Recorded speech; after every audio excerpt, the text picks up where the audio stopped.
بسم اللہ الرحمن الرحیم فَاعْلَمْ أَنَّهُ لا الہ الا اللہ، بس تم جانو لا الہ الا اللہ۔ کتاب کا نام اسرار لا الہ الا اللہ۔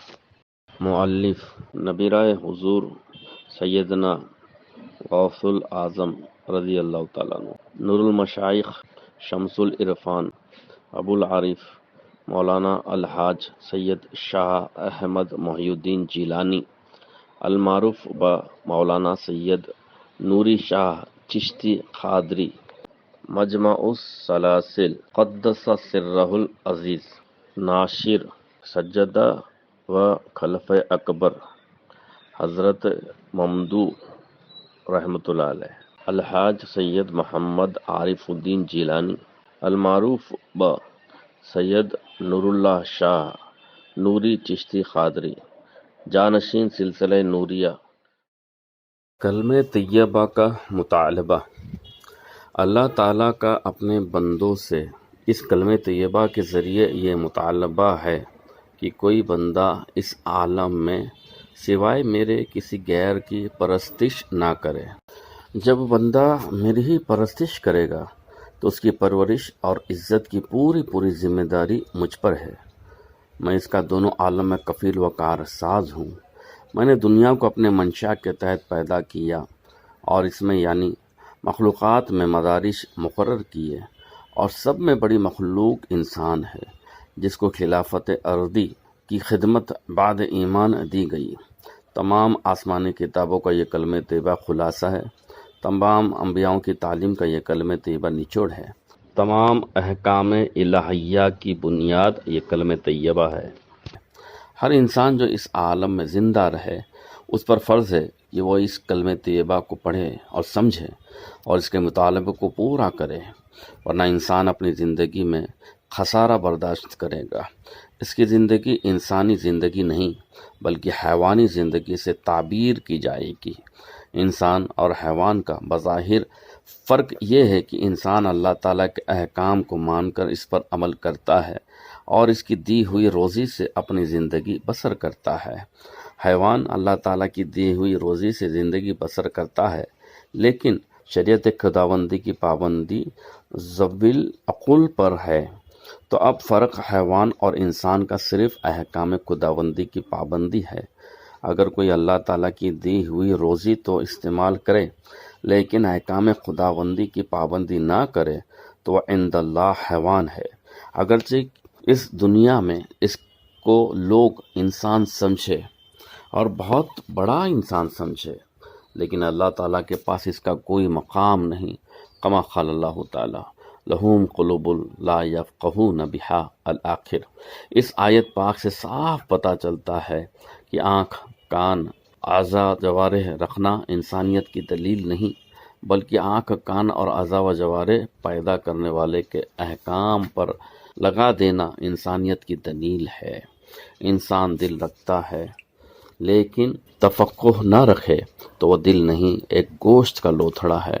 انسان کان رکھے اور اللہ تعالیٰ کے احکام و اسرار کی باتیں نہ سنے تو وہ کان نہیں بلکہ سر میں ایک سوراخ ہے۔ انسان آنکھ رکھے لیکن اللہ تعالیٰ کے آثار و آیات کا مشاہدہ نہ کرے تو وہ آنکھ نہیں بلکہ آنکھ کا ڈھیلا ہے۔ جب انسان دل و دماغ اور آنکھ کان کا حق کو ادا کرنا چاہے تو اس کی زندگی میں سب سے پہلے اللہ تعالیٰ کی جانب سے جو انقلابی حکم آتا ہے وہ کلمہ طیبہ ہے۔ کلمہ طیبہ ایسا انقلابی حکم ہے کہ وہ انسان کی زندگی کے رخ کو بدل کر رکھ دیتا ہے۔ انسان کا ظاہر اور باطن سب کا سب کلمہ طیبہ کے فیضان سے رنگا ہوا ہوتا ہے۔ جب انسان کلمہ طیبہ کو اس کے مطالبے کے ساتھ اپنی زندگی میں اپنا لے تو اس وقت اس کو احکام خداوندی کی پابندی میں کوئی مشکل اور دشواری محسوس نہیں ہوتی۔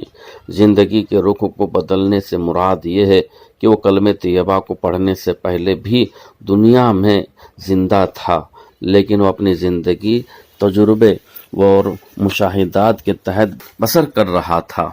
اس کا ماضی گندا اور حال پریشان اور مستقبل حیران تھا۔ جب وہ کلمہ طیبہ اور اس کے مطالبات کو سمجھا تو اس کا ماضی مبدل بخیر ہو گیا، حال پرسکون اور مستقبل امید افزا نظر آنے لگا۔ مطالبات نفس کی تکمیل کرنے کے بجائے حق کے مطالبات کو پورا کرنے کے لیے تیار ہوگا۔ پہلے اس کی زندگی خود اس کے لیے اور دوسروں کے لیے ایک وبال جان تھی، اب اس کی زندگی خود اپنے لیے اور غیروں کے لیے سکون و راحت کا سبب بن گئی۔ پہلے وہ ذرا سی چیز سے ڈرتا اور پریشان ہوتا تھا، اب بڑی سے بڑی قوت لا الہ الا اللہ کی تائغ سے تباہ و برباد کرنے پر تیار ہو گیا۔ باطل کی تمام قوتوں کو لا الہ کے تیغ سے نیست و نابود کرنا ہی کلمہ طیبہ کا حقیقی مطالبہ ہے۔ باطل کی قوت کا انحصار صرف عالم میں کفر و شرک کی گندگی ہی نہیں، بلکہ انسان کے قلب و روح میں غیر اللہ کی عظمت و بڑائی اور کبریائی کا اثر رسوخ کا جم جانا ہے، اور انسان اس اثر و کے تحت غیر اللہ کی پرستش اور اس کو نافع اور ازار سمجھنے پر آمدہ ہو جائے، یہ بھی باطل کا اثر ہے۔ یہ صرف لا الہ کے تیغ سے ہی نیست و نابود ہو سکتا ہے۔ جب بندہ مومن لا الہ کا مفہوم سمجھ کر لا الہ کا عمل کرتا ہے تو اس وقت تمام عالم کی باطل قوتوں کو آن کے آن میں بے اثر کر کے رکھ دیتا ہے۔ تبھی تو یہ اللہ تعالیٰ کا سپاہی تمام عالم میں سب میں رہ کر سب سے الگ اپنی زندگی بسر کرتا ہے۔ لا کی تائغ سے جب باطل کو فنا کیا تبھی غیب سے حق کا ظہور ہو گیا، آسمان سے اس کے لیے نصرت آ گئی۔ جب اللہ کے سپاہی کو آسمان سے نصرت پہنچ جائے تو اس پر کوئی غالب نہیں آ سکتا، سب پر غلبہ پا لیتا ہے، جیسا کہ قرون ثلاثہ میں ہو گیا۔ قال اللہ تعالی ان ینصرکم اللہ فلا غالب لکم، سورہ آل عمران آیت 160۔ بندہ مومن پر فرض ہے کہ جو وہ کلمہ طیبہ کا مطالبہ پورا کرے تو اس امر کا خیال رکھے کہ اس کا جسم، اس کا دل، اس کی روح سب کے سب اللہ تعالیٰ کی مخلوق اور اس کی ملکیت ہے، اس پر کسی غیر اللہ کا حکم چل نہیں سکے گا۔ جسم ہے عبادت میں لگا ہوا، دل ہے یاد میں لگا ہوا، روح ہے دید میں لگی ہوئی، اس کی زندگی پوری کلمہ طیبہ کے مطالبے میں مصروف رہتی ہے۔ ہر کام، ہر بات، ہر مسئلہ عام اس کے کہ وہ دینی ہو یا سیاسی بات، گھر کی ہو یا باہر کی، اپنی ہو یا پرائی ہو، سب کلمہ طیبہ کے تحت ہونی چاہیے۔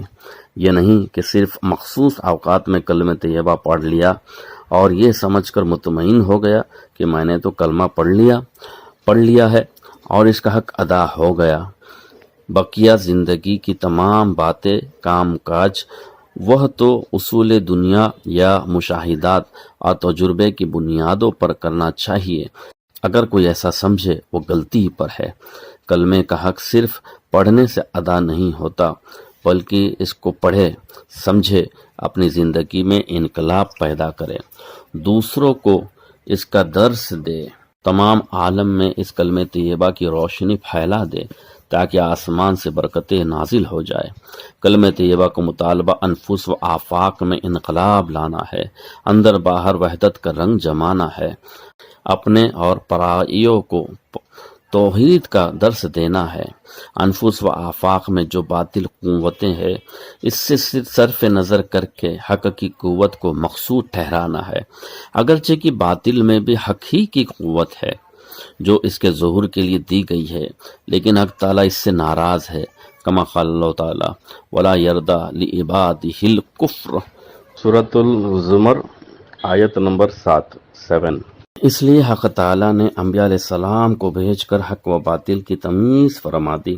جو بندہ کلمہ طیبہ کے مطالبے کو پورا کرتا ہے وہ حق تعالیٰ کی رضا میں پرورش پاتا ہے۔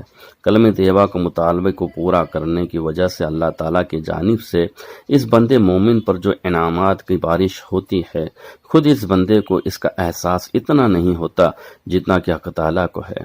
چنانچہ اسی خصوص میں انبیاء علیہ السلام نے بھی حق تعالیٰ سے بنظر استعجاب استدعا دعا کی، موسیٰ علیہ السلام نے حق تعالیٰ سے درخواست کی، اے اللہ اپنے قریب جلد تر آنے کا کوئی راستہ بتلا دے، تو حق تعالیٰ نے کلمہ طیبہ کو پیش فرمایا۔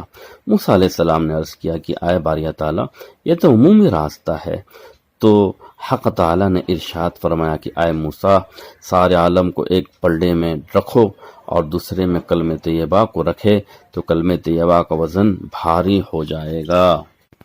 اس مقام کو حضرت شمس تبریز رحمۃ اللہ علیہ نے واضح فرمایا، شمس تبریز گر خدا طلبی خوش بخوا لا الہ الا اللہ۔